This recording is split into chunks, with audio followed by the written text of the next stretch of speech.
എൻ്റെ graduation complete ചെയ്തത് 2023-ലാണ്. അതിനുശേഷമാണ് ഓൾമോസ്റ്റ് ഓഗസ്റ്റ് 2023-ലാണ് ഞാൻ എഡ്യൂഹോമിൽ ജോയിൻ ചെയ്തത് four preparing for the bank exams.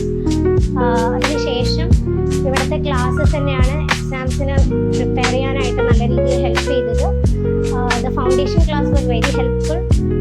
നമുക്ക് എങ്ങനെയാണ് ഒരു എക്സാമിനെ അപ്രോച്ച് ചെയ്യേണ്ടത്, എങ്ങനെ നമ്മുടെ സ്പീഡ് ഇൻക്രീസ് ചെയ്യാം, പോലുള്ള കാര്യങ്ങളെല്ലാം നല്ല രീതിയിൽ ഇവിടെ തന്നെ പഠിക്കാനായിട്ട് പറ്റി. അതിനുശേഷം പിന്നീട് ഞാൻ മെയിൻസ് എക്സാം ആൻഡ് ഇൻ്റർവ്യൂ ഒറ്റയ്ക്ക് ആണ് പ്രിപ്പയർ ചെയ്തത്. സെൽഫ് പ്രിപ്പറേഷൻ ആയിരുന്നു. എനിക്ക് ഓവറോൾ റിഗാർഡിങ് ബാങ്ക് എക്സാംസ് എന്താ പറയാനുള്ളതെന്ന് വെച്ചാൽ, bank exams is not only about maths and reasoning. എല്ലാവരും അങ്ങനെ ഒരു ധാരണ വെച്ചിട്ടുണ്ട്, മാത്സിൽ നല്ല പുലിയായിട്ടുള്ള ആളുകൾക്ക് മാത്രമേ ഈ എക്സാം ക്രാക്ക് ചെയ്യാൻ പറ്റുള്ളൂ എന്ന്. പക്ഷെ അങ്ങനെയല്ല. നമുക്ക് 4 സബ്ജക്ട്സ് ഉണ്ട്, English and CA.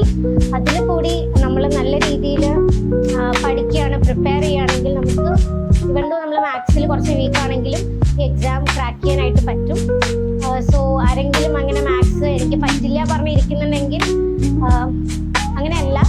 So this exam is also for you. So എനിക്ക് പറയാനുള്ളത്, താങ്ക്സ് ടു എഡ്യൂഹോം. എല്ലാത്തിനും ഒരുപാട് നന്ദിയുണ്ട്. And all the best for the future aspirants. Thank you.